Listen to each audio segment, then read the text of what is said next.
future interest that follows a life estate and goes back to the grantor. It's a black letter version. Look at 100%. Wow. All you got it. Good job. Give yourself a nice round of applause. Good job. Excellent. Okay. We all good on that one, right? We're going to mix it up today. So again, the book does things in an order that I no longer agree with. I give you the readings in order because at least some could go on, but we're going out of order today. Today we're going to spend the topic on contingent and vested remainders. It's actually the reading for Thursday, but trust me, you'll understand why on Thursday I flipped it. It doesn't make sense yet, but I say like you have to trust me. This topic in particular, you just have to trust me. There's no other way of saying it. Oh, by the way, we'll fill this chart in next class. We're going to have to do this today. Okay. I want to walk now through a series of examples. Oops, sorry, wrong. This is class A. I want to walk through now a series of examples that illustrate how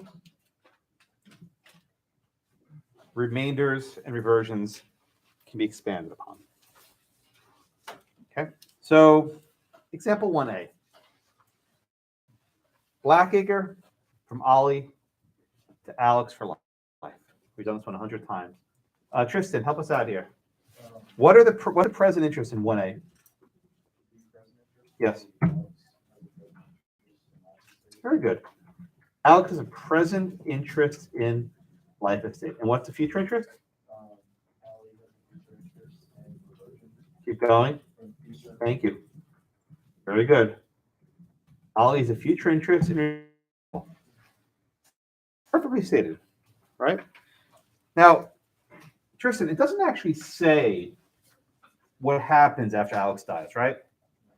How do you know it goes to Ollie?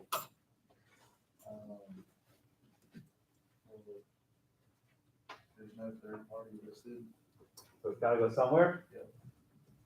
Got to go somewhere. That's a good inference, right? That's not always going to be correct. In fact, we'll see soon it's probably not usually correct. But at least here with the life estate, we make a presumption, right? We draw an inference. We presume that after the death of Alex, it goes to Ollie. But by the way, I have an Alex in my morning class, and she gets killed in every class. It's actually very sad. She told me she has a sister named Ollie, which is really bad because her family just getting like I feel terrible. I got to change my example, but her family's getting murdered just on a regular basis. It's just dreadful. I have to apologize to Mar. She came to my office. I was like, oh, I'm sorry. So I'm just killing her. All right, everyone with me. All right, so this is the same example. Reversion follows a life estate. Okay. Now I want to introduce a different concept, and that's example 1B. I'll introduce it briefly, and I probably won't come back to it for a while. The leasehold, right? I presume that everyone in this room has signed a lease at some point in their life. Okay. A lease is considered a very different type of conveyance than a fee interest, right? Fee simple, life estate, all that good stuff. It's in a completely different category than leaseholds. Leaseholds are separate. Why? History, don't worry about it. But they're considered very different. The rights of a life estate holder are very different than the rights of a leaseholder, right? You can inherit a remainder. Inheriting a lease is actually very difficult. So there are different rules for both categories. But there's something in common between a life estate and a lease. Consider this example, 1B. Blackacre from Ollie to Alex for a term of 10 years, basically a 10-year lease. You guys sign a 1-year lease, you can sign a 10-year lease. Hey, Grant, help us out. Grant number 2, my goodness. So you actually come first. So that should be Grant. Maybe flip it. But anyway, that's fine. What happens with this conveyance 1B after 10 years pass? I believe it would revert back. Don't say revert. You're correct, but just don't use that word. Okay. It would pass back to Ollie at the end of 10 years. Right. So this is a landlord-tenant relationship. You have done this, 100 times in your life. Alex has a lease of 10 years, right, Grant? Yes. And after that 10-year lease is up, what happens, Blackacre? Goes back to Ollie. The landlord, right? So we can say this very simply, right? We say that Alex has a present interest, term of years, And we say that Ollie has a future interest. Grant number 1, or is it grant number 2? I don't know which one to 2. Ollie has a future interest. What do we call Ollie's future interest here, Grant? I yelled at the other grant for saying a word you shouldn't have said, but he wasn't wrong. You, with the math. Yeah, this is confusing. Grant with the hat. What's the future interest? What's the future interest? And the other guys, I have Brianna and Brianna at 1 seat apart. They're just taunting me, right? What's the future interest for Ollie called here? Reversion, Why is it a reversion? because he was the original transferor, so it's going back to him after the natural termination. Oh, someone did the reading. Someone did the reading. It's not after life state, is it? No, sir. You changed my definition of reversion? You did. Yes. You just saved it like 4 people. All right, well, he just did it for us. So I need to change the definition. Good job. So far, we've used the same definition of reversion over and over again, right? I've said it to you 100 times. I told you to memorize it. It's a future interest after a life estate that follows, a future interest that follows a life estate and goes back to the transferor, right? But we need to expand that definition a bit. All right, why? I wasn't actually ready for giving me the right answer, Grant, so I'm going to come back to them, and I need like 3 more things, but I'll get to that in a minute. Monet, I'll come back to you, okay? In what way, Monet?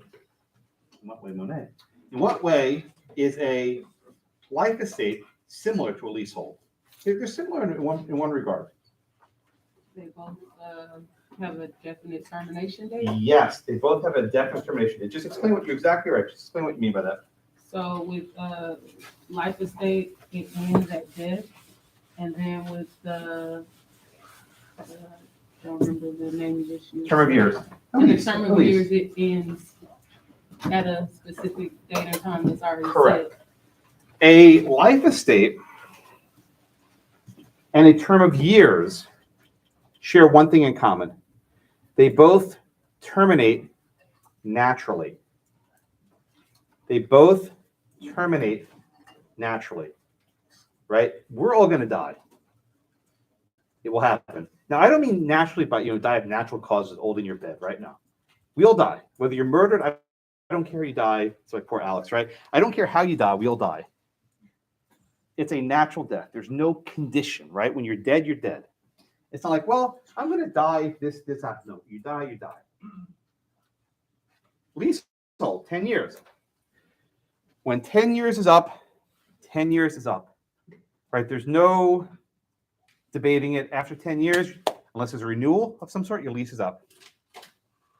So in that regard, a life estate and a term of years are very similar. They both terminate naturally. So when I gave the definition of reversion in the last couple classes, I was giving you a very simple definition, right, to account for the life estate, which is the only one you knew. But now we realize, and thank you, Grant. Oh, Sarah's here. You jumped the queue. I'll come back to you in a bit, right? Now we realize that we need to have a bigger definition. So write this down, and unfortunately, memorize this one too. Like I feel like I'm like you ever say martial arts? They only teach you a little bit of time to kind of build on layer upon layer. Like you if you ask for like the final move, they won't tell it to you. They kind of do. I feel that way. Like, I can't give it to you all at once. You're not ready for it, and it's just that I hate it. But this topic, I have to do it this way. So reversion. Let me give you a slightly revised definition. Right, a reversion is a future interest that follows, not life estate, the natural termination of a present interest. And that goes back to the transferor. To the transferor. I can't spell. I'll read it again. A reversion is a future interest that follows the natural termination of a present interest, and it goes back to the transferor. So a life estate fits in this, the stuff I underline, right?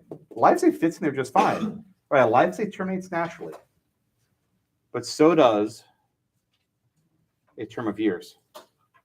And so does some other stuff we're not ready to cover yet, right? There are different types of present interest that terminate naturally. The easiest example is a life estate, and we have term of years, some other stuff we'll do later.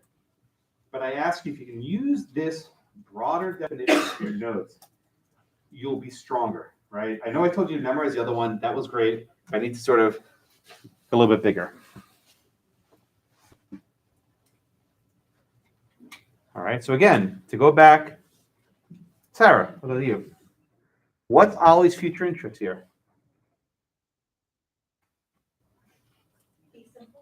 Oh, I'm sorry, future interest in reversion and fee simple. Correct. And explain to us again, why is it a reversion?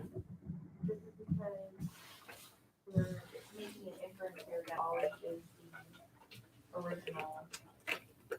We know Ollie's original transfer. That's not an inference. What's the inference we're drawing? That he had a fee simple in the first place. Well, that's true. Why it's fee simple, but why it's a reversion? Because there's no one else listed. No. What's the definition of reversion? Where, You just wrote it. the termination of the present interest. What's the definition of reversion? There are two criteria. What are the two criteria for reversion? Future interest that follows a life estate. No, it's not. I just gave a definition 30 seconds ago. What's the definition? A future interest that follows the natural termination. Does this future interest follow a natural termination? Yes, What's that natural termination? 10 years. 10 years. 10 years happens, it's done. Does the future interest that follows a natural termination? Yes, Yes. What's the second criteria? that it goes back to the transfer. Does it go back to the transferor? Yes, Is it a reversion? yes. Okay, everyone get that? Again, the other definition of just a life estate will only get you so far. We have to sort of broaden our understanding. Okay, it's a future interest that follows. Wait, did I skip you also? I'm sorry, you sit there, right? Yes. Okay, well, I'll come back to you. That's fine. I'll come back to you in a second. All right. God, the corner of the class, poor Monet had got called on too soon too early. I'm sorry. You're here right on time? Okay. Everyone get that, right? It's a reversion because it's a future interest after the natural termination of a present interest, and it goes back to the transferor. Everyone with me?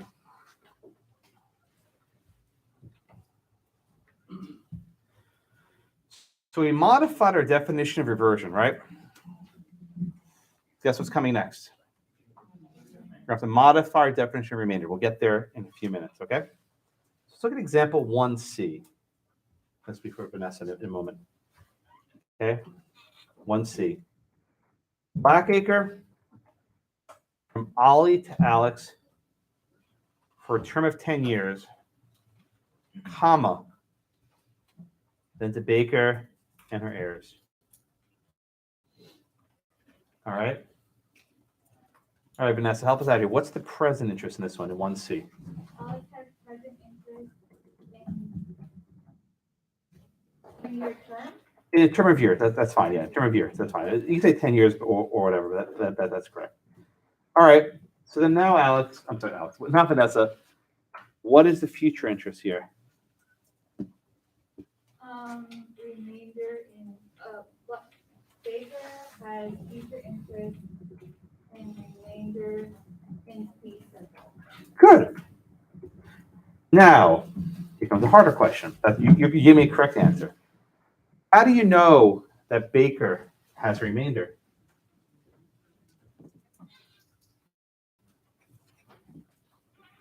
You said remainder, that's correct. How do you know Baker has remainder? Because that follows the natural termination, which is the life of, I don't know. No, you're on the right track. You're actually really close. Say it again. Try one more time. You're very close. Because it follows the natural termination, which is the life of Alex, and goes to the third party. You're like 95% of the way there. Okay, let's try it again. What was the definition of a remainder I gave you last class? Just to figure out the last, I gave you 100 times as you memorize it. How do we define remainder? It follows by the future interest in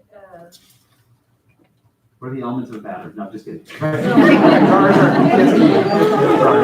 future interest that follows a life estate. Good, good. And where does it go? The remainder goes to third party. Okay, good, yeah, very good. I gave you a definition last week. The future interest that follows a life estate goes to a third party. Right, but is there a life estate here, Vanessa? No. No, there's not, right? So we need to expand our definition of remainder, right? A remainder, and this is the same move I made a few minutes ago. Remainder is a future interest that follows the natural termination of a present interest and that goes to a third party. A remainder is a future interest that follows the natural termination of a present interest and that goes to a third party. So Vanessa, what is the natural termination here? The 10 years. Bingo, exactly, the 10 years. That terminates naturally. So it's a remainder.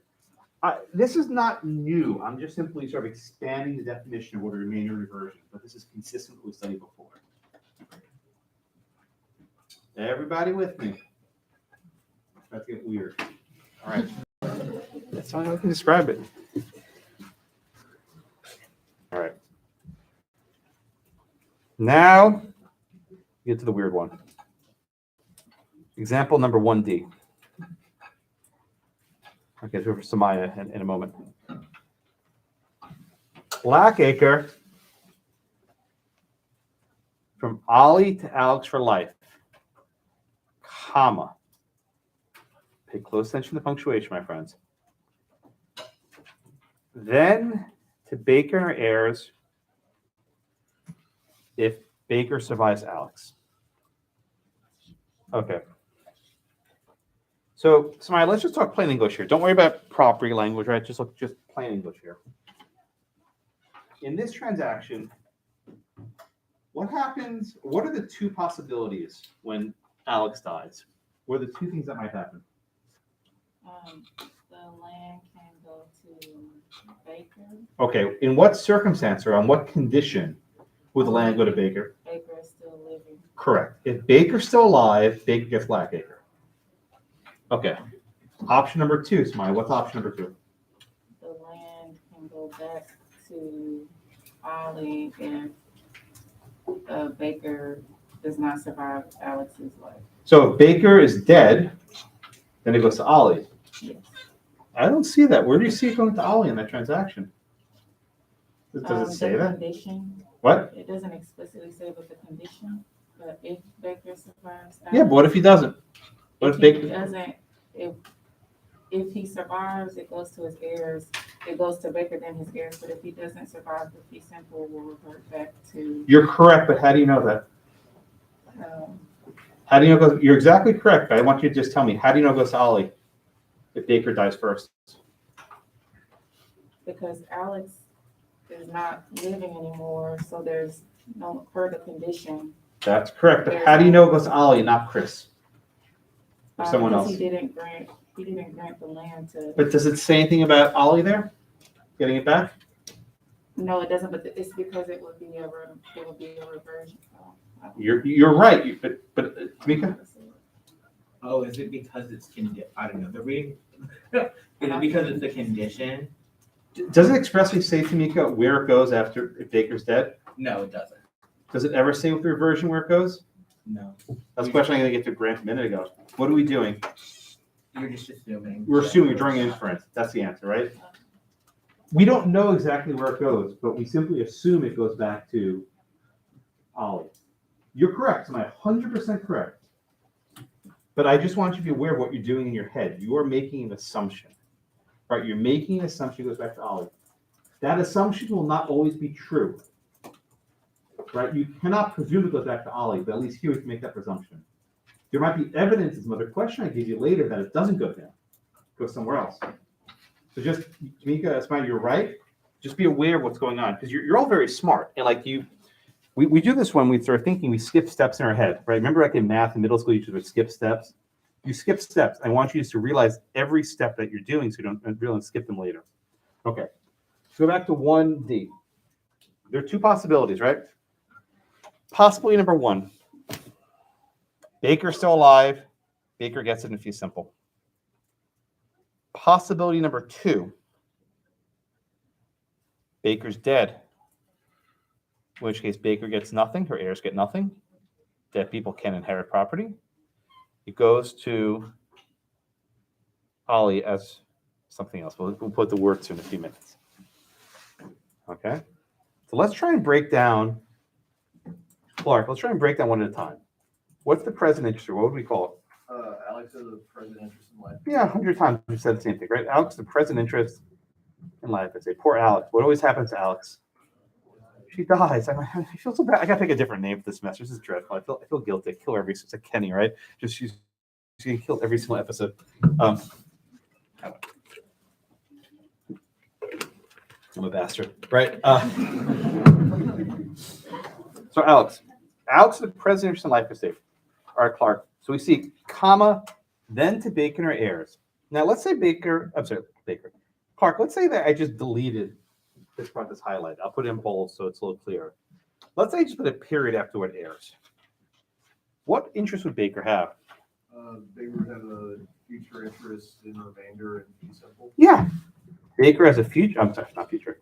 Baker has a future interest in fee simple. Everyone agree with me, right? If I just put a period right over here after heirs, I just delete the rest of the sentence, it'd be a remainder of fee simple. Right? But Alexa, I got this other stuff here, these other 4 words. If Baker survives Alex, does that change what Baker has?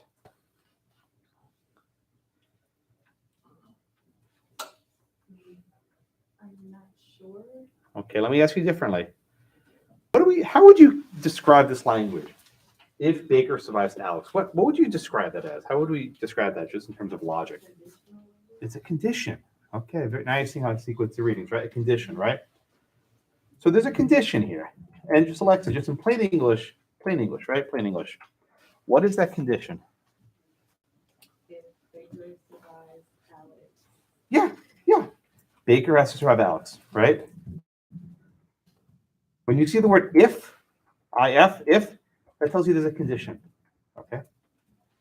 Now, Maddie, help us out here. Does that condition come before Baker gets the property or after Baker gets the property? Before. What do you call a condition that comes before something happens? Precedent. Condition precedent or precedent. You're right. People say both ways. I don't even know which one right anymore. Right?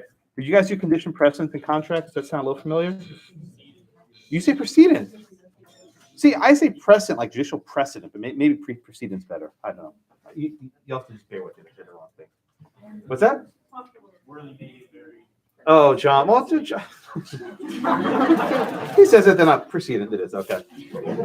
I would never dare disagree. On something like contract law, he knows I don't know this stuff, right? All right. So, a precedent. There's a condition precedent. I can't do this. Condition precedent. Less than 30 seconds. Condition precedent. Okay. A condition precedent. And you know it's a condition precedent because the phrase if is in the same clause. When I say clause, I mean the part of the sentence. After the comma, before the period. Right? The punctuation really matters. This is a clause after, not like Santa Claus, right? But it comes after the comma, before the period. The if is right in there. There's a condition precedent. All right. But it's still fair. It's still the fact that Baker is the future interest, in remainder in fee simple. Everyone with me? Claire, what happens here if Baker dies first? Baker dies for Alex. What happens upon Baker's death? Okay, Ollie gets it. What do we call Ollie's interest here? Why is it a reversion? What's our definition of reversion? A future interest that follows the natural termination as of interest and goes And what is that natural termination here? Alex's death. Alex's death. So, Claire, just help us out here. Immediately upon Alex's death, one of two things is going to happen, right? What's option A? Baker's alive and he gets it. Baker gets it. Now, what's option B? Baker's dead and Ollie gets it. Good. So, what's the natural termination? Baker's dead. Alex's death. Oh. You said it right the first time. Sorry. You said it right the first time. Alex's death, right? Alex's death is the natural termination, and either goes A or B immediately. There's no like waiting 5 minutes. It's immediately. So we say that Oliver or Ollie has a future interest in reversion in fee simple.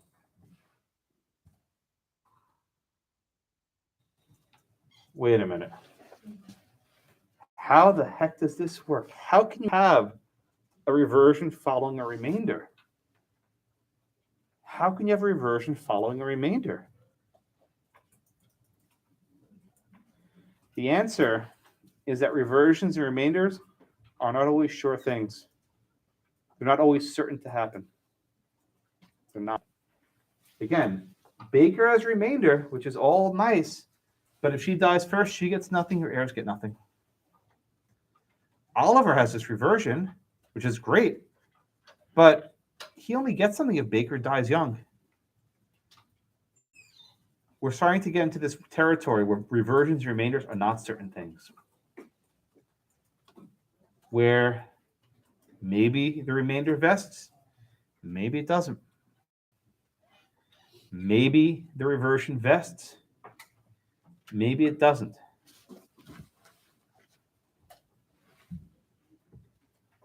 Okay, so some terminology.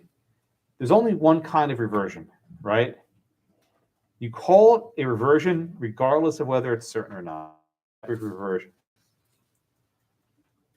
But there are two types of remainders. There are two types of remainders. There's a vested remainder, and there's a contingent remainder. A vested remainder and a contingent remainder. Vested, V-E-S-T-E-D, vested remainder, and contingent, C-O-N-T-I-N-G-E-N-T remainder. I also in the next hour explain the difference between those two. It'll take me an hour. Trust me. I can say trust me with me. You probably don't trust me this way. Like, screw Blackman. I don't care. Which is fine. You don't have to trust me. You don't have a choice, really. But you are stuck. So let's look at example 1D a little more carefully, right? We know Alex is a life estate. Ollie is a future interest in reversion. And Baker has a remainder. Why? Why is Baker a remainder? It follows naturally after Alex's life estate and goes to a third party. That's a remainder. But Baker's remainder is not certain to vest. If Baker survives Alex, Baker will receive a fee simple. If Baker dies before Alex, then Baker's heirs will not receive anything. All right? Baker's remainder may vest or may not vest. We don't know. All right. We call Baker's remainder a contingent remainder. I'll explain why in a minute, but just put that for your notes so it's complete. Scribble that in a little carrot, right? Baker has a contingent remainder. Okay. A contingent remainder. So now you ask Josh, how do I tell the difference between a vested remainder and a contingent remainder? All right, let's do this. There are two ways to determine if remainder is vested or contingent. Two ways. I'll give you the first way now.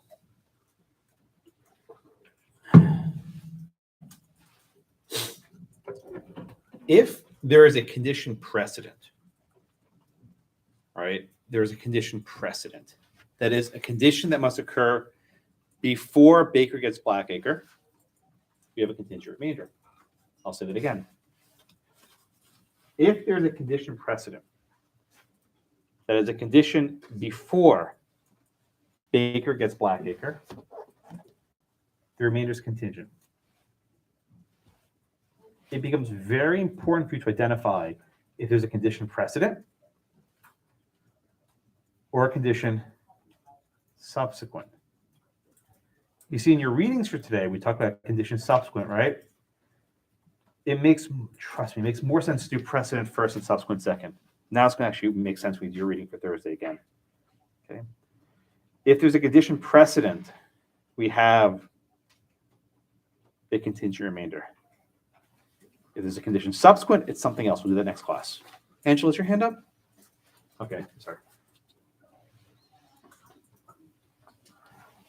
Okay. Again, if there's a remainder with a condition precedent, you know you have a contingent remainder.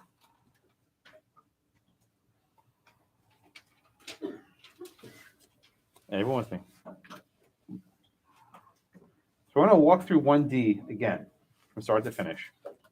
They want you to see all the steps that you have to take. There are a lot of steps. So first we say Blackacre from Ollie to Alex for life. Alex to the life estate. Okay, that part's easy. Then it gets funky. We see comma, then to Baker and her heirs if Baker survives Alex. All right. What do we have? A future interest that follows a natural termination, Alex's death. And that future interest goes to a third party. Those two criteria tell us we have a remainder. Okay, that's step one. Step two, how do we characterize the remainder? There's a condition precedent if Baker survives Alex. So we have a remainder with a condition precedent, which means we have a contingent remainder. There are many steps that you have to walk through to get to that answer. And as they say, show your work, right? You need to, I would even put this in your notes, just clear a separate line. There's a condition precedent, which makes a contingent remainder. But we're not done yet. When you have a contingent remainder, you need to explain what happens if Baker dies first. There's another future interest. Baker does not have the full bundle of sticks ever, right? When you have a contingent remainder, you're probably going to have something else after. It might be another remainder, or in this case, it's a reversion, right? Because if Baker survives Alex, Baker dies first, it goes back to Ollie. Ollie has a reversion in fee simple. This was my question for Samaya and Tamika a few minutes ago. How do you know that? It's an inference. We draw an inference. We're not sure, but that's the inference we draw. Is there a 100% chance, a guarantee that Ollie gets it back? No. Maybe yes, maybe no. Depends how healthy Baker is. Now we call Baker's interest a contingent remainder. Armin, does Ollie have a contingent reversion?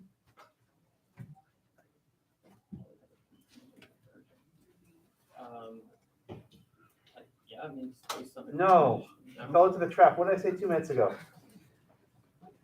How many types of reversions are there? There's just one. Is there such thing as contingent reversion? No. The other class, I got that question right. It's a trap, but you got it right. I made a very clear point. There is no such thing as a contingent reversion. That is not a thing. Ban that phrase from your vocabulary. Just put like a block in your head. There is no such thing as a contingent reversion. Also, for the love of everything, do not say a possibility of reversion. You're going to want to say it.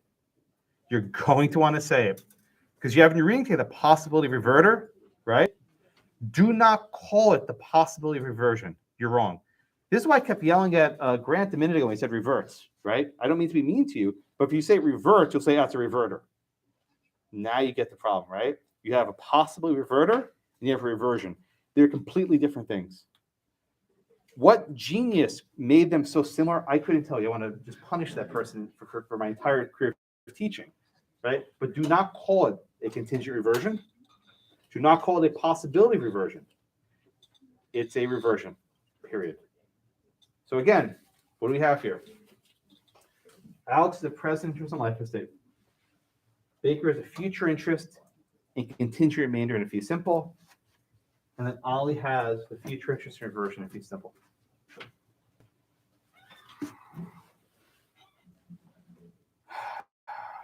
Yes, Trey. You said anytime there's a contingent remainder, you're gonna have something. There's gonna be something after it, yeah. The condition's not met, right? Yes, you have.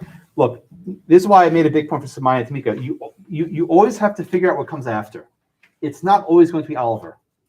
It might be somebody else. You have to figure it out. Sometimes it requires a little detective work, right? You have to kind of piece together where it's going to go. It's not always going to be obvious for you. Yarn.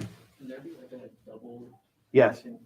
Yeah. Wait to question 1F. You want to do 1F? You're F, right? No, no, Yeah. We'll get to the end of the class. Yeah. We'll go to 1F. You have double. You can have triple. You can have 4 or 5 conditions. Go look in the old exams. I stack them. This is simple. There's just one condition here. But again, to Trey's question, it's not always going to be obvious who gets a reversion. It's not always going to be obvious. There are going to be some questions where you have no idea who gets it. But you have to sort of make your best guess.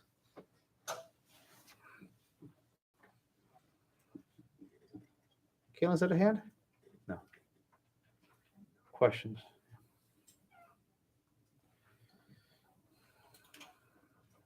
Everybody with me? Liars. Trust. Yeah, thank you. Yeah. The only honest person in this room right now.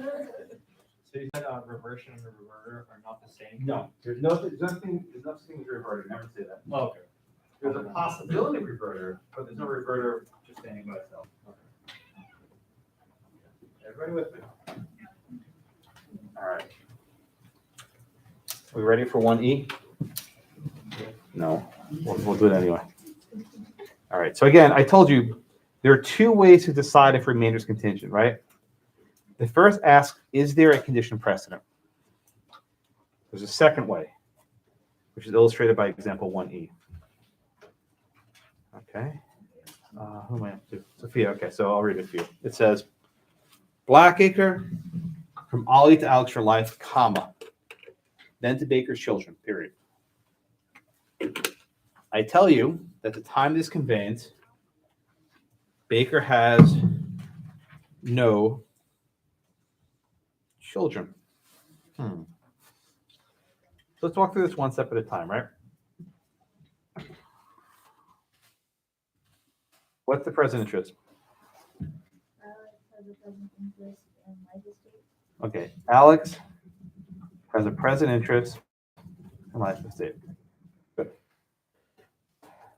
How do we go about figuring the future interest here?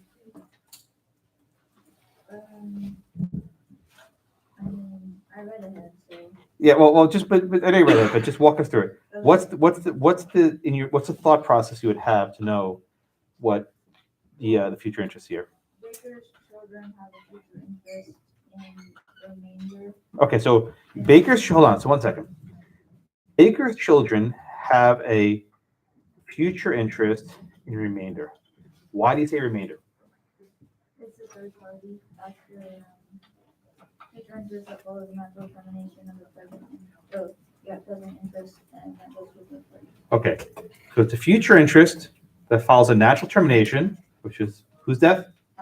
Okay, so it's a future interest following a natural termination, Alex's death, and it goes to a Third party. okay. Now, Sophia, what's the problem here? When I say Baker's children, I tell you that Baker has no kids. What's problematic here? It's uncertain if Baker will have children. So where are the possibilities? What are the 2 possibilities here? So if Baker doesn't have any children, then But any children ever? What's a relevant time frame that we care about? What if Baker has a kid today and then dies in a couple months? I guess it would be during Alex's life. Not just during Alex's life, but what exact point in time are we concerned about? Oh, at the time of the conveyance. Not the time that can. Well, yes, but when are we really worried about? No, let me say it differently, Sophia. How much time does Baker have to produce some kids? What's the latest time that she can give birth? I guess until Ollie is, Not Ollie. sorry, until Alex is still. Good. What happens after Alex is dead? Does it matter if she has more kids?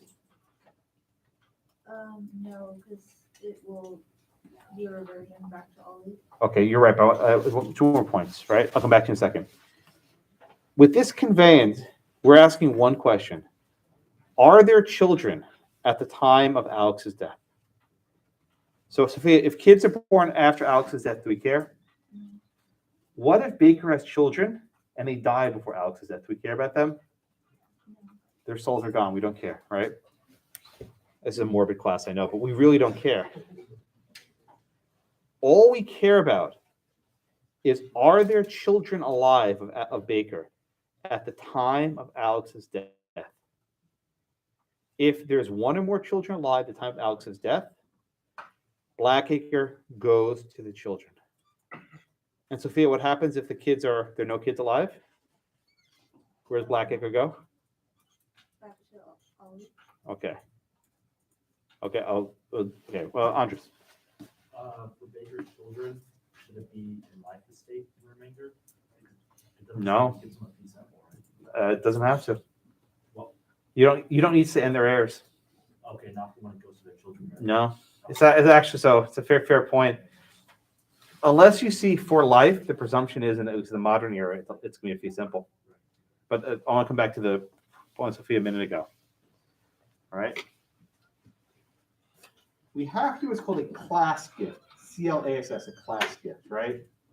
We're not giving Blackacre to Sophia or Alyssa or anyone else, right? We're giving it to a group of people, the children. Maybe Baker has octuplets. It fills that class up real quick with 8 kids. Maybe she never has any children. When you leave it to a class, we care about really 2 points in time, which is why Sophia wasn't wrong a minute ago. We care about, are there kids at the time of the conveyance?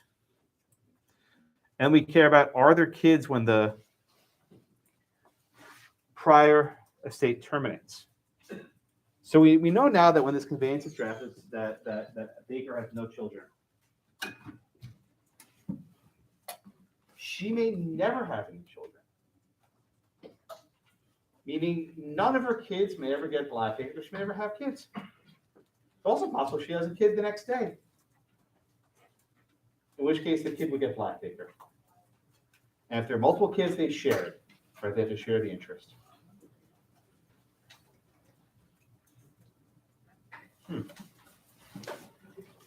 So Alyssa, do you think this remainder is contingent? Or do you think this remainder is vested? You just have to guess. 50-50, really. I say contingent, Why do you say contingent? because a condition has to occur before. Okay, I was hoping you give me the answer. That's not exactly the right answer, but I was hoping you give this one, right? Do you see a condition? And look, compare 1E and 1D, right? There's a condition here, right? The word if. Do you see a condition in 1E, Alyssa? I thought I did. I thought Baker having children had to be the condition. See, again, you're all very smart. You do things in your head, right? You skip steps. Do you actually see a condition in the text of this, where does the word if appear? She's correct. Be very careful here. There's no condition stated in 1E. Alyssa's correct. As a logical matter, the condition is if Baker has children before the death of Alex, right? That's the condition, but that's not stated here. Don't create language that's not there, right? Stick to what's actually written, right? Don't make up stuff that's not there. You're not wrong. But the reason why this is a contingent remainder is for a second reason. Remember I said there were two ways to get there? This is option number 2. Baker's children are not identified, right? Baker's children are not identified. They're not ascertained, which is the legal term, right? What does that mean? They're not ascertained. We have no idea who they are. They don't exist. They do not exist. If you give a remainder to someone who's unascertained, if you give a remainder to someone who's not ascertained, it's contingent. If you give a remainder to someone who's not ascertained, it is contingent. Everyone with me?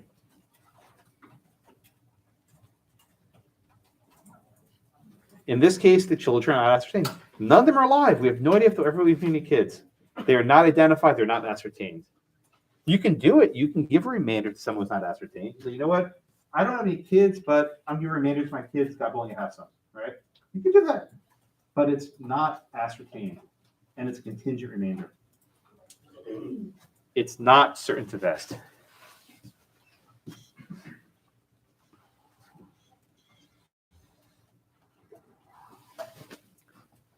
Everyone with me? Yes, Caitlin. So, just so I have it down correctly, I could say if the transferee is not ascertained, Yes. Well, no. If the person who gets the remainder, so transferee would actually be Alex in this case.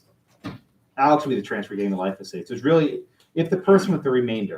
There's a phrase which maybe you don't like that, but remainderman. That's the actual legal term. Sounds like a superhero, right? Remainderman. Sounds stupid, I know, but remainderman, right? If the remainderman is unascertained, you have a contingent remainder. Right, so, yeah, Artur. Are we looking at their ascertained at the time of conveyance? Yes. Yes, this is why Sophia was right. She gave me not the answer looking for it. She was correct. You check if the remainderman's ascertained at the time of the conveyance. That's correct. But we still have to look ahead to think what happens if they're not. Right? You got to look at both times. You play detective. At the time of the conveyance, you're not ascertained, but it's possible that when the Alex dies, there are no kids. What happens then? You need to do both time frames. Trey. Question might not really matter, but if, let's say Baker ended up having 2 kids before Alex died, and has like another 2 kids after Alex died. Only the kids at the time of death matter. The afterborn kids don't count. Don't get anything.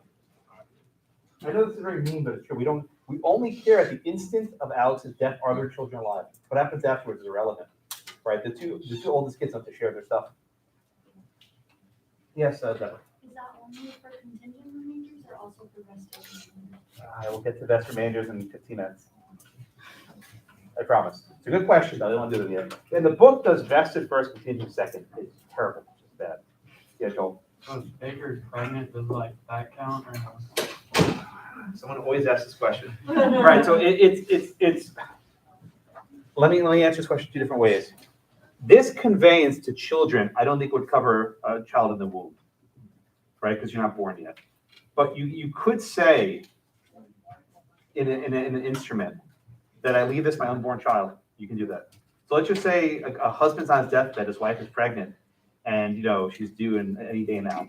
You can leave a future interest to your unborn child. I don't think this language would cover someone in the womb. I don't think it would, but you could write it differently. And I don't know if you said this, but is the remainder fee simple or? It's in fee simple. Yeah, thanks. Yeah, this was actually Andres' question a minute ago.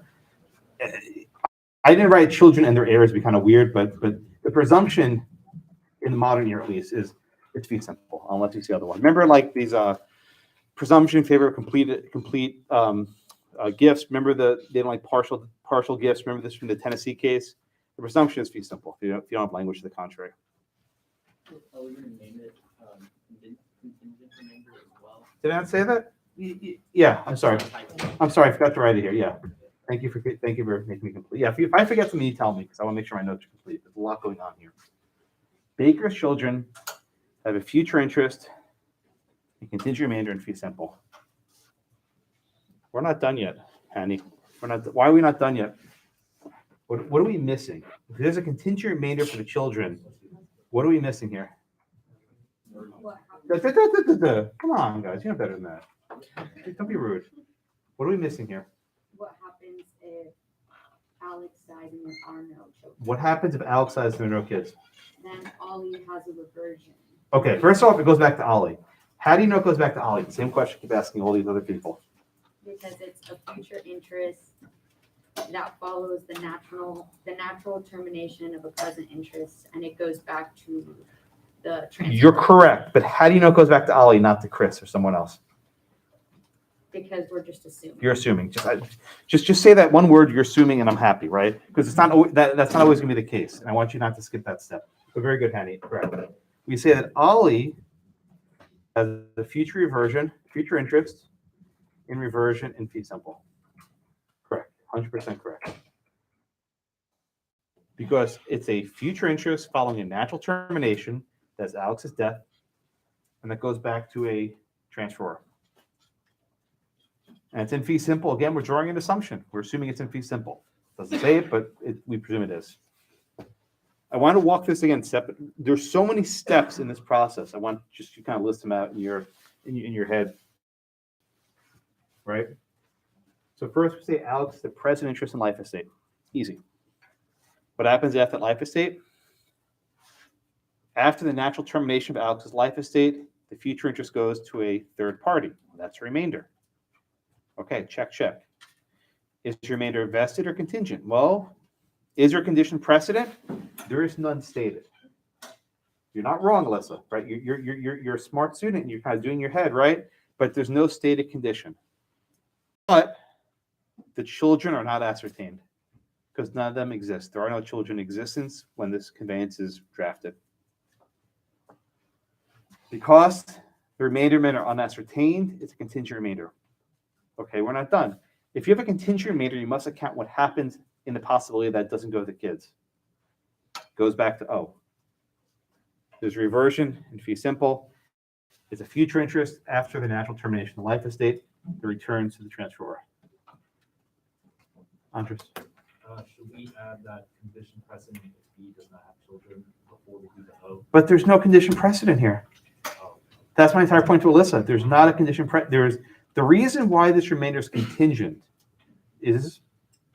I'm asking you. Is oh, why it's contingent? why is it contingent? Because he has that kid. Well, that's not my test. The reason why it's contingent is that the children are not.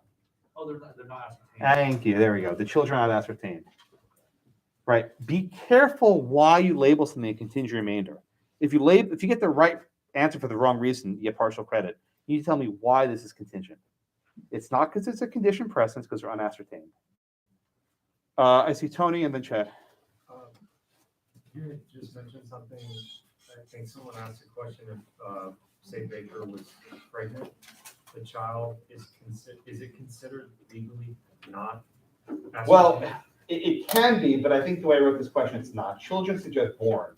But if you wrote the question differently, children or unborn children, you could write the thing differently. I think would cover it. Okay, so but as it relates to this. As this is drafted, it's not. But if you said to my wife's unborn child at the moment, that would be ascertained referring to a specific, person, entity, whatever you want to call it. Now, this is not common law, my friend. We'll do that maybe next semester. Chad. So in our steps, if there is a condition with the if in the actual syntax, then we list that in our steps. You might have both, right? You might have a condition precedent and it's unascertained. I would do both. I can do that both. So in our steps, though, we would have both of those. I usually do condition precedent first, but you can flip it. It doesn't really matter. But you should consider both. When we're writing these answers, we are including the Baker's children are not ascertained or. Yes. Or. I would write it out. Precedent. I would explain why you have to tell me why it's condition. I'm sorry, contingent. If you just tell me it's a contingent remainder, you get partial credit. I don't know why. There's no multiple choice questions here. You gotta show your work. It's like a middle school math. You gotta show your work. Yeah. So if there's contingent remainder men, and then something happens, can they become vested? I hate this question. I'm not answering that today. I'll answer maybe next class to class. No, it's a very hard question, and I'll do that maybe next class to class after. Alex asked me at office hours that question, right? I'm not answering that question today. If I don't answer, remind me it'll be next week, okay? But I'm not doing it today. I always get in trouble. Whenever I try to answer that question in this class, I get in trouble. It's not going to. But some smart kid always asks me, I'm like, okay, I'm not answering now. So the question was, can it shift, right, from one to the other, from contingent to vested later? Is it later? By the way, why does all this matter? Why do we care if remainder is vested or contingent? The reason why is the courts don't like contingent remainders because they're very uncertain, right? We don't know if they're going to happen. And over the years, the law was created to actually destroy contingent remainders. That if you actually created a contingent remainder, the law would destroy it. The vested remainders can be inherited; those were safe, but the contingent remainders were destroyed. That's your alarm when I wake up and you PTSD, right? I'm like, oh, is this a dream? I'm in a dream, right? Teaching property is a nightmare, right? 1 second, Deborah. So you need to accurately characterize if it's something contingent or vested to know if it's going to be destroyed. Yes, Deborah. You mentioned class gift when we were talking about not being ascertained. Could you just go through Sure. that? Yeah. And I was going to do 1F. It gets into much more depth, but a class gift, right, is a gift to a category of people, right? It's not just to Deborah or Claire or Sophia, right, to one person. It's to a group of people. And that class can have people come in and the class can come out, right? Maybe Baker has some kids and people come into that class. And then maybe those kids die and they leave that class, right? It's a class of people that can increase or decrease. It could be a size of 0 or it could be a size of 100, or many kids. Kind of 100 kids, but you got, a lot of kids. You can also say to my grandchildren, right? Or to all my nieces and nephews, right? You can write it however you want, but the class that can get bigger or smaller than includes a lot of kids. Does that make sense? Okay, very good, thank you. All right. Everybody with me?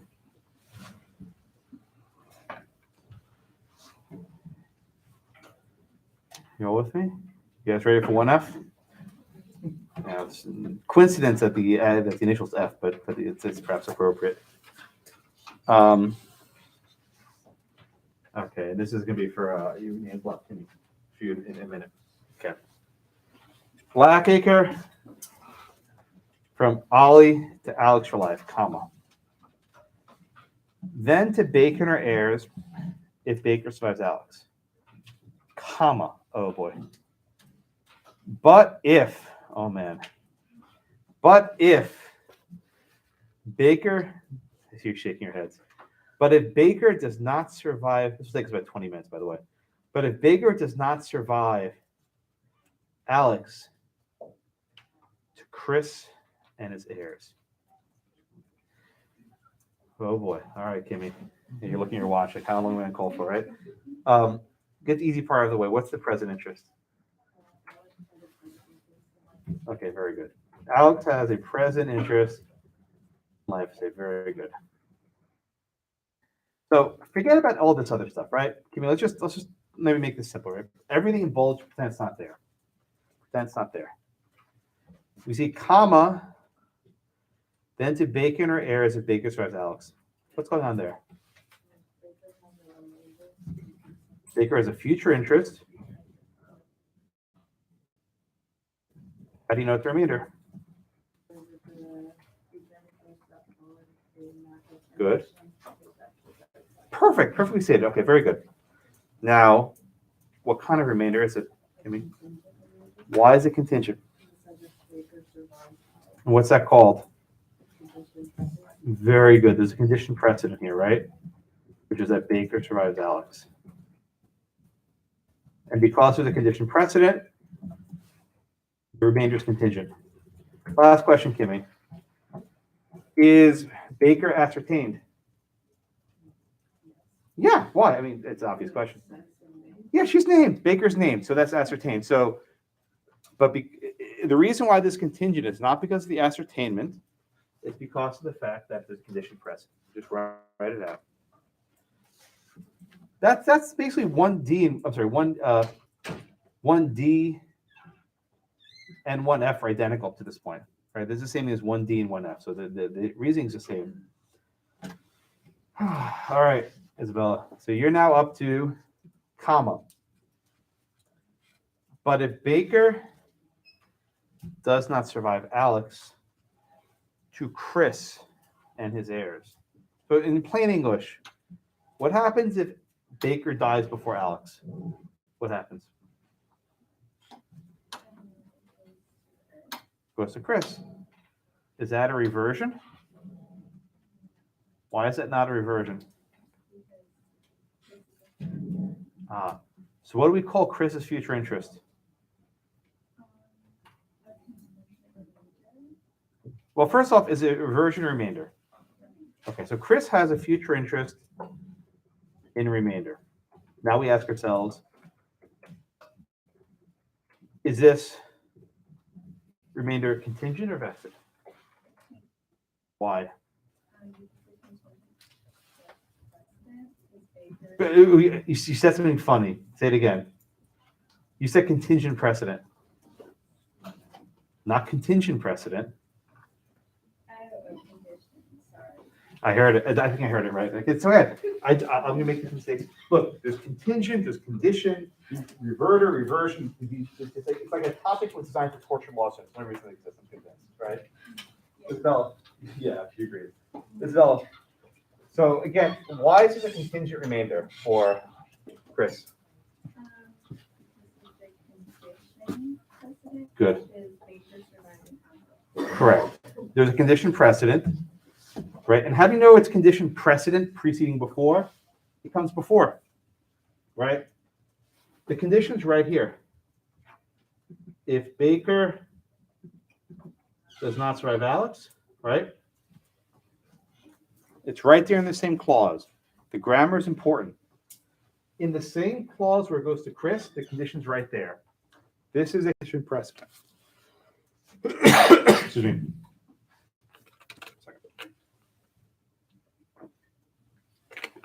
This is a condition precedent. Okay, everyone with me?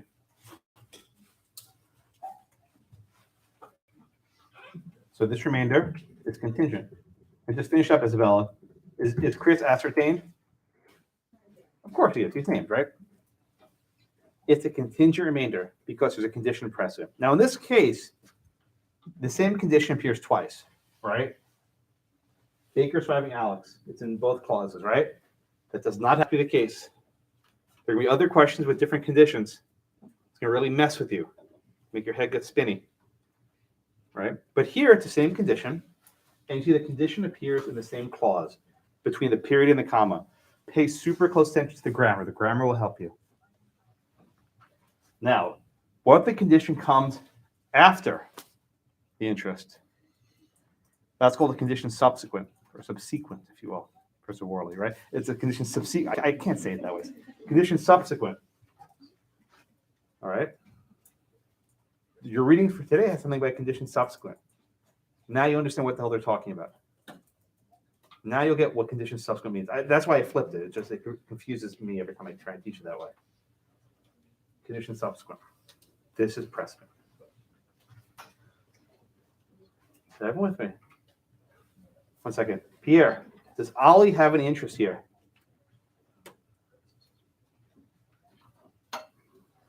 Ollie does not have. Ollie has no interest here. Why does Ollie have no interest? Because since there are two alternative contingent remainders. Oh, someone did the reading. What's an alternative contingent remainder? And you have more than one contingent remainder. Good. Very good. These are called alternative contingent remainders. Right? When you have two remainders that are contingent back to back, they're called alternative contingent remainders. Very often when you have one contingent remainder, it's followed by another contingent remainder. Not always, but it's a good rule of thumb. Okay? These are alternative contingent remainders. Ollie gets nothing. In no set of circumstances does it go back to Oliver. Right? It's either going to Baker or Chris. It does not go to Ollie. Ollie has no future interest. All right, Mavi, I think you're here with a moment ago. Try to answer my question. Good. I usually do that. Yeah. I try. Yes, Chad. After the Chris has a future interest in the, is that going to be called in alternative contingent remainder? No. The pairing is called alternative contingent remainder. It's called a pairing, but it's still contingent remainder. And then after, are we going to have the condition preceded again saying Baker doesn't survive Alex, or is that condition above? No, once is enough. Once is enough. But the reason why once is enough here, I want to make this point very clear to you, is that it's the same condition in both clauses. Okay. If they're actually different clauses, you want to spell them out differently. I can do different conditions. Would it just be the same kind of format though? Just Yeah. Okay. Yeah, I mean, look, you can do it however you want, right? I just need to know that you understand the sequencing. Wouldn't it go back to Ollie if they die at the same time? Oh, someone always asks this question. I'm not mad at you, Joel, but you're asking questions. We will do a question like this, I think, in next class, the class after, that's simultaneous deaths. The short answer is that you can't have a simultaneous death. Someone has to die first, right? And someone says, well, Josh, what if there's a plane crash and they'll die at the same time? Well, who's in the first row? You know, look, someone hits the ground first. I mean, look, this matters for purposes of insurance, right? Imagine there's a really expensive life insurance policy, and it matters who dies first, right? Do the kids inherit? Does the spouse inherit, right? Different wills. They actually have experts who reconstruct at what point a person died. Who was the first to die, right? Which seat on the plane were you living in? Living in Betcher's words. Which plane the seat were you when the plane collided?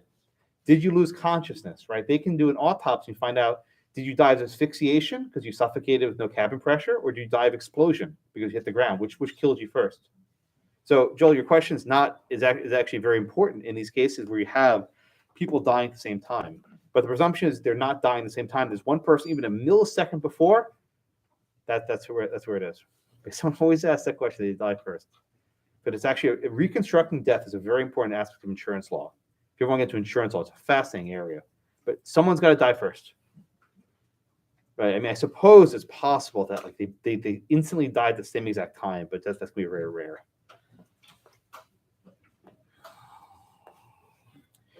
But let me take your question. Like, let's say in this question they both die at the same time. I don't think it goes to Ollie. It probably go to Chris's heirs. That's probably how they would do it. Because they say that Chris died a millisecond later. I don't think Ollie ever gets it back here. All right. How we doing? Questions? Yes, Monet. I'm just asking because we did mention condition subsequent a little bit earlier. Both of these are still considered conditions precedent. Yes, and the reason why is that the condition's in the same clause between the comma and the comma, or the comma and the period. It's within the same clause. If the condition comes after the comma or after the period, it's subsequent. We'll just do that for next class. All right, questions? Yes, Gabriel. Yeah. So you said that the children weren't ascertainable or tangible. Well, at the time of the conveyance, there were no children born, so there were none ascertained. So just look at whether. Well, go ahead. Go look at example 2B. We'll get there in 30 seconds, correct? 5 minutes. Everyone with me?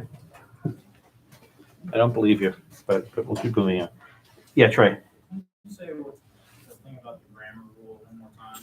The reason why you know it's precedent is that the condition, this word if, appears in the same clause. See, between the comma and the period, there's one single clause. Or here, the phrase if, between the comma and the comma, within a single grammatical unit, a clause, if the condition appears in that clause, that unit, it's precedent. If the condition appears after the punctuation, after a comma, it's going to be subsequent. It's like the same clause as conveyance. Yeah, right, it says, but if Baker, it's not served Alex and Chris's heirs. In the same, I have it in bold, in the same clause after the condition appears, that's going to be a precedent. But we'll see next class, you have conditions after, right? To a, comma, but if, right? That's subsequent, that's after. Which is why, again, I actually do this first. It's easier to understand a condition precedent than a condition subsequent. That's why I put the units.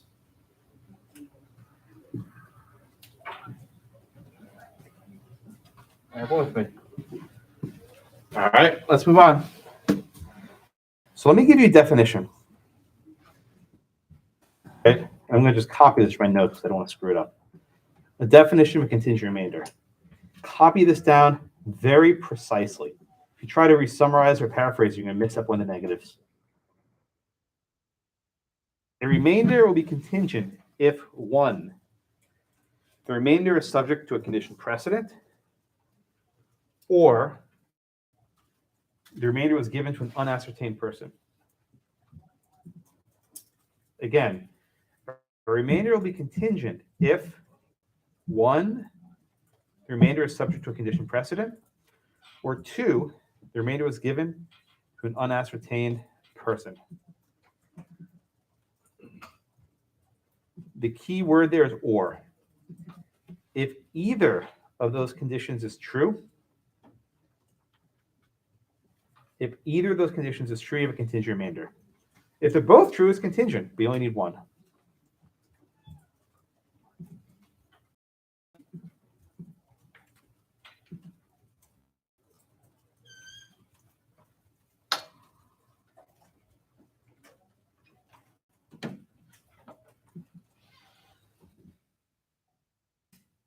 Everyone with me?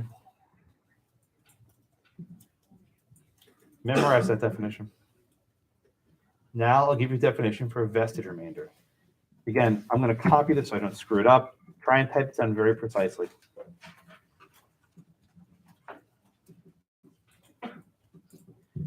A remainder will be vested if both of the following statements are true. Both have to be true. Number one, the remainder is not subject to a condition precedent. The remainder is not subject to a condition precedent. And two, the remainder was given to an ascertained person. The remainder was given to an ascertained person.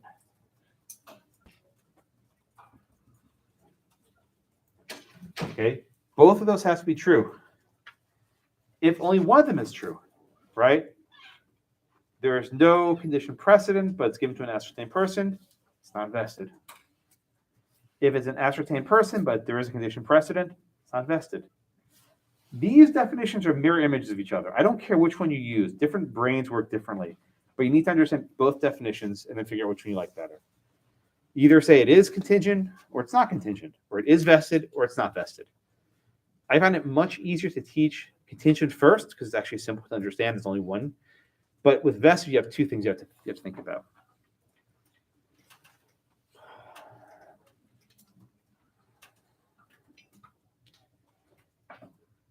Everyone with me? I call Pierre. Deborah, I think you're next. All right, Deborah, so let's look at example 2A. It says, from Ollie to Alex for life, comma. Then to Baker and her heirs. So what's the present interest here, Deborah? It's 100 times over. Alex is getting killed, right? Very good. Poor Alex, right? Alex, it's my sister's name, too. I should know better, right? That's why I picked it, but it's easy to remember. But Alex is the present interest in life estate. Okay? Alex is the present interest in life estate. What's the future interest here? Baker has a future interest in vested remainder. All right. So let's take it one step at a time. Why does Baker have a remainder? We'll get to the vest part in a minute. He has a remainder because it's a future interest that follows a natural termination of a present interest and then it goes to a third party. Okay.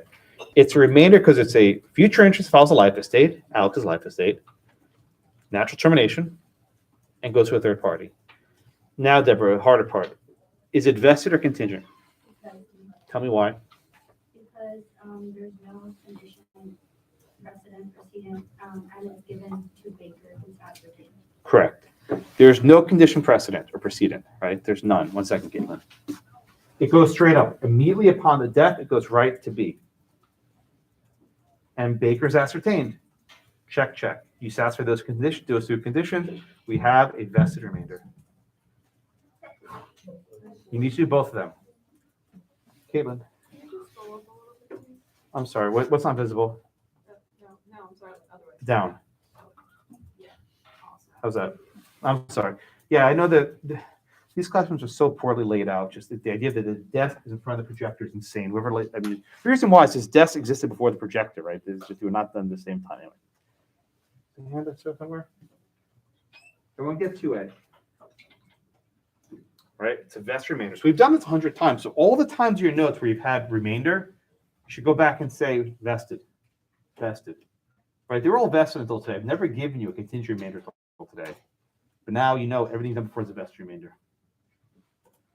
All right, Madi, you get example 2B. This one's not fun. Awesome. Blackacre. Okay. Blackacre from Ollie to Alex for life, comma. Then to Baker's children. So I'm changing the facts up. At the time of this conveyance, Baker has a son named Chris. So let's look at the easy part of the way. Alex is the present interest in life estate to save you the struggle, right? What follows the life estate here, Marty? So would it be Baker's children or just Chris at this point? Because Chris is the one who. I'm asking you what's the future interest here? Okay, so the future interest is a vested remainder. For sure, in, December. Well, before we get to vested contingent, what's the future interest? Is it a remainder or reversion? Remainder. Okay, so we say that Baker's children have a remainder in fee simple. Okay, now here comes the harder part. This is a class gift, right? We're giving it to a class of people. How many people are currently in the class? One, Chris. Is there any guarantee Chris is still alive at the time of Alex's death? We don't know. Can more children be born? Might there be 0 children alive at the time of Alex's death? Huh. Okay, so let's look at our 2 criteria. Is there a condition precedent? No. No matter what, you don't get this. What if he's dead? What if he's dead? Oh, well, his heirs will get it, if he has kids. But the gift was not to Chris. The gift was to Baker's son, children. So then if Baker has kids, other kids, right? Help us out here, right? Jasmati, you're doing a very good job, right? Is there a condition present? Just read the sentence. Not in that sentence. There's nothing that says something has to happen. Okay, there's no condition present. We all agree. This phrase, Baker's children, is that class gift ascertained? Itself, no, but I think that. Oh, you're fighting it. You're fighting it. You're fighting it. You're doing the exact right thing. You're thinking this through. The class gift. Is the entirety of that class ascertained? No, So is this remainder contingent or vested? I still say invested because of the sign of Chris. Okay. You're partially right. Okay. She fought the good fight too, which is very good. You stood your ground, which is good, right? There's one child in that class who's alive now, right? So it's technically vested. You're right, but with a twist. You ready for something more?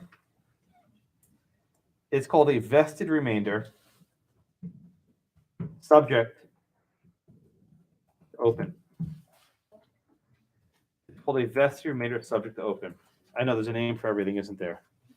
Right? It's called a vested remainder subject to open. Okay, so Madi again gives the exact right answers. Is there a condition precedent? No. Is the class ascertained? Well, kind of, right? Because we know about Chris. He's ascertained. He has a vested remainder. And you're exactly right, Madi. If Chris dies, Chris's heirs will inherit that remainder. So you're 100% correct. But we know that more people can come into the class if Baker has more children.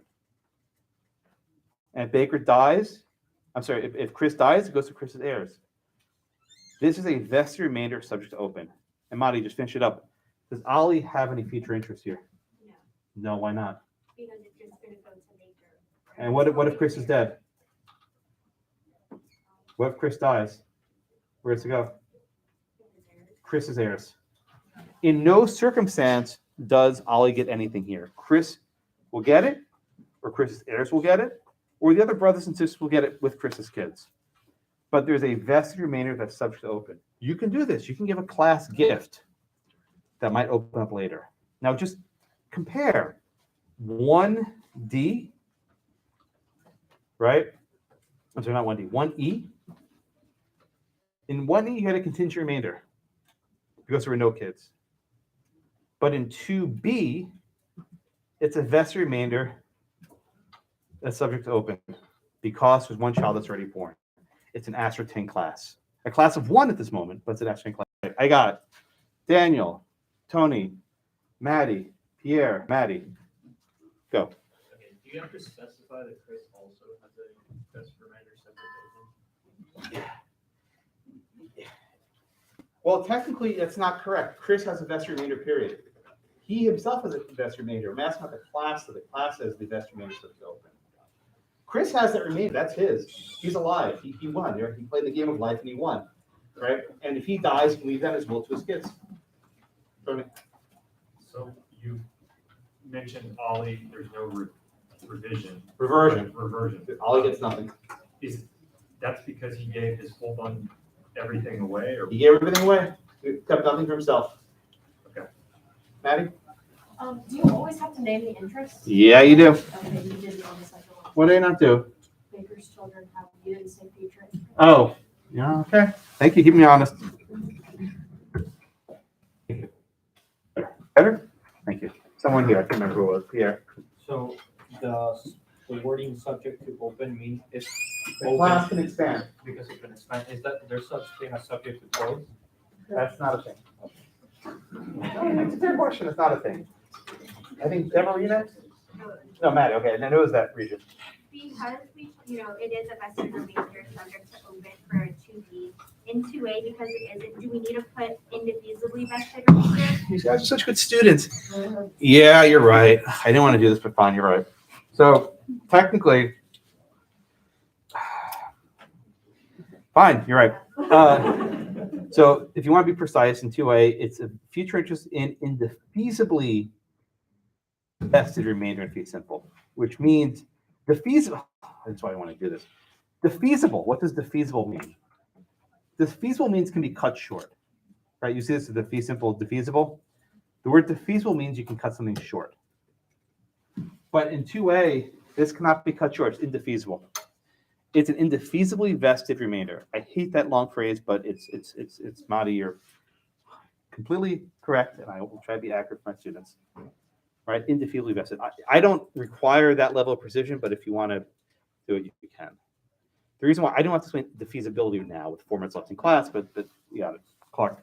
For a situation with 2B where we always assume that people can always have kids. Always, this I told you, until you're dead, you can have kids. So that means that that's always going to be a. Until the death of Alex, Baker can pop out another kid. So you can't just have. Can you Guys, just one at a time, one person at a time. It's Clark just speaking. have a vested remainder, or do you always have to have either indefeasible or subject to open? It's technically always going to be indefeasible or not, or defeasible. It's going to be something, right? I don't require you to say that, but if you want to, you can. Maddie's right. Let's walk through this one more time. One more time, okay? 2B. Alex is a life estate. The future interest that follows a life estate goes to a third party's remainder. Is it vested or contingent? We have 2 questions. Is there condition precedent? Not stated. Are the children ascertained? Well, at least one of them is. Therefore, we say it's vested, subject to open. Oliver has nothing. Get that. Just look how many steps you have to jump through to get to that answer. A lot of steps. Joel? Yeah, what did you say what happens if they have more children? Then they have to share. Kids hate sharing, but they have to share. All the kids in the class have to share Blackacre. That releases something called co-ownership. We'll talk about later this semester. Andres? I think to cement this down, and his heirs, the phrase and his heirs, sorry, and one's children both imply that he's simple. Well, no. If you say to his children, right, period, that the suggestion is that that's a fee simple, right? It's not that children heirs are interchangeable, but just saying and his children, period, that's enough. Trey? What interest does do Chris's heirs have? Well, Chris's heirs don't have anything as long as Chris is alive. But if Chris dies, his heirs inherit the remainder, the vested remainder. Even if There are more kids. Baker had more Doesn't children? matter. Chris's heirs will inherit that remainder. And Marty, if you want to, fine, I'll do it.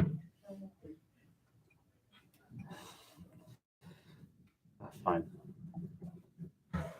There it is. Baker's children have a future interest in vested remainder that's subject to open, subject to partial divestment. Why is it subject to partial divestment? If there more kids are born, right? That remainder can be partially divested, not entirely, but partially divested. Yes, Deborah. And we might go a couple minutes over. I apologize, but we need maybe a few minutes over. Deborah. Does the, earlier when we were talking about open, subject to open, you included the fact that currently the class is ascertained because there's Chris, At least one, yeah. but would we say, like, the expansion part, does that go into partial divestment, like, because it can? Yes, because it can expand, it may be, it doesn't have to, maybe partially divested. So in other words, difference between sharing with one friend or one sibling and 3 siblings, right? Each one gets a different cut. Question. Yes, Marty. Just to clarify, because the reason why they weren't ascertained because of son Chris, right? So in our answer, do we put Chris's name anywhere, or are you just gonna know that? Because it's just Baker's children. Well, I mean, I told you that Baker's one child named Chris. I mean, I know that fact. Okay, awesome. Yeah, Chris. So would we also have to put that, like, the thing about Chris, so like, Chris is future interest investor remainder? I think that's her question.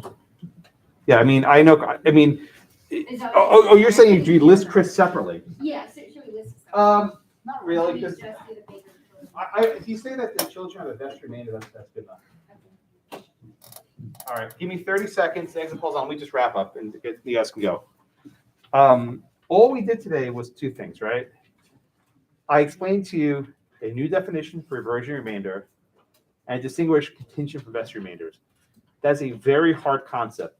Go to the case summary folder, and this is document 12A, and read this through. Everything I've done here is why I told you were so well prepared today, right? You did your homework. Do these in advance.